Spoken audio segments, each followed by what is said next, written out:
Hello everyone, I am Vivek Jamval and my today's topic is daughter claims on father's property.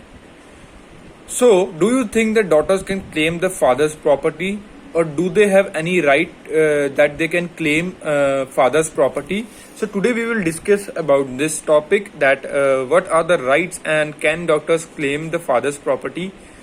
So let's begin. Young spouses with minimal education or earning capacity are destined to be harassed by husband as well as husband's family. To exacerbate matters, one's parent may not be very supportive on providing support to their child. Besides, the siblings may not be too keen on the sharing the ancestral property. In such a situation, what would one do is the most important point. Financial dependence, whether on the father, brothers, or husband, has been the root cause of women being subservient historically. It was with the notion of creating a level playing field that fueled the Hindu Succession Act 1956, amended in 2005, permitting the daughters equal share in ancestral property. Notwithstanding the Succession Act 1956, the real question is whether one's father can deprive his son or daughter of their rightful claim in the property or not.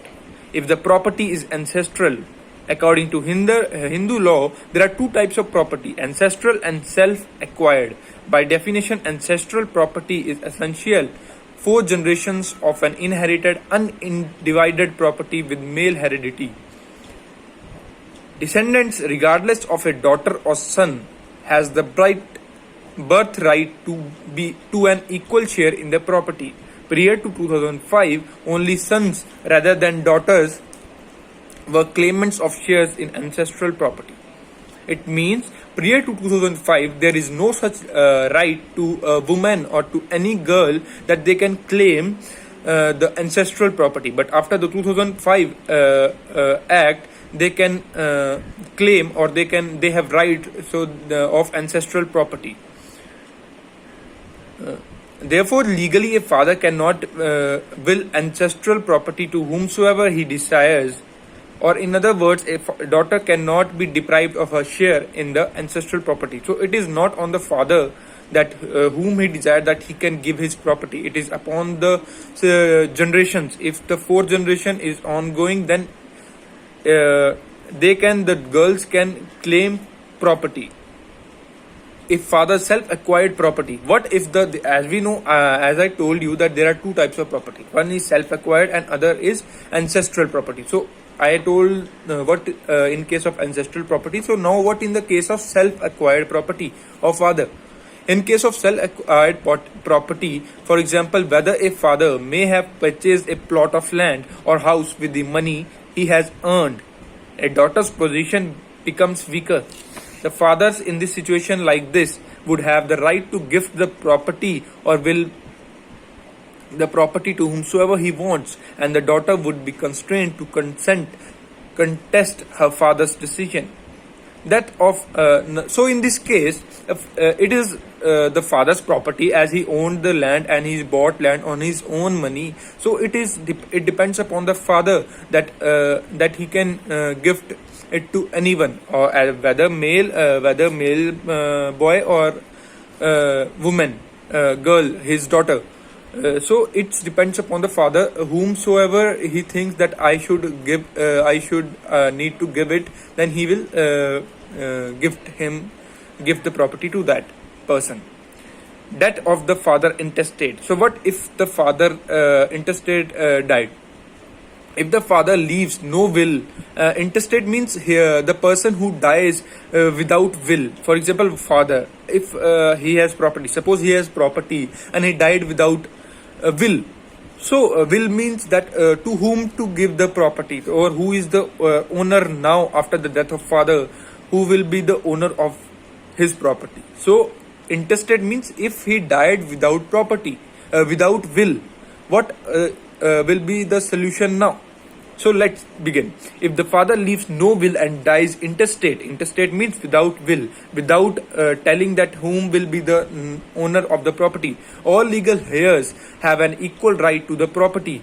The heirs of the male according to the Hindu Succession Act are categorized into 4 classes, and the inheritable property can be claimed by class apart from anyone else. All heirs are claimants to a portion of property, which essentially mean being a daughter, one would have the right to a share in property of one's father. So, in this case, everyone have equal right, that 50-50, or if there are 2 child, one male and one female girl child, then the share will be 50-50. It will not be 60 or 40 or whole is the boys property, or girls will not be given any property. It will be on basis of equal proportion, that girl will also get 50% of the property, and the boy, that is father's boy, will also get 50% of the property. For married daughters, prior to 2005, the Hindu Succession Act regarded daughters simply as members and not co-partners of Hindus' undivided family.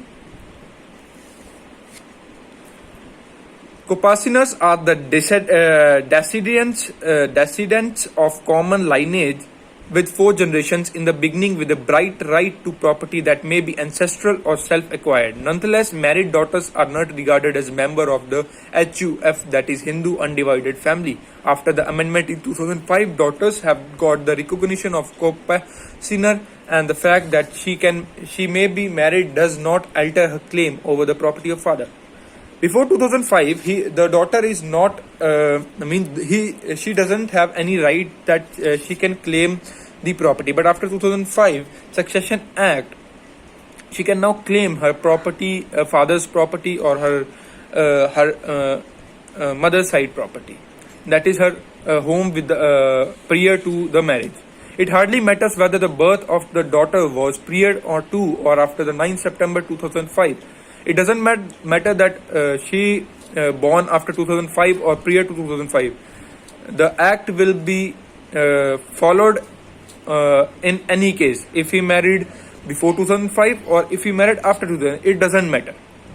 When the Act amendment was instituted, both the son and daughter would have equal rights to the property of the father, regardless of whether the property is ancestral or self-acquired or the birth date of the daughter. Conversely, if the father is alive as of 9 September 2005, then the daughter would be facilitated staking a claim over his property. If the father died prior to 2005, she would not have any right whatsoever on the ancestral property, and self-acquired property would be partitioned according to will of the father.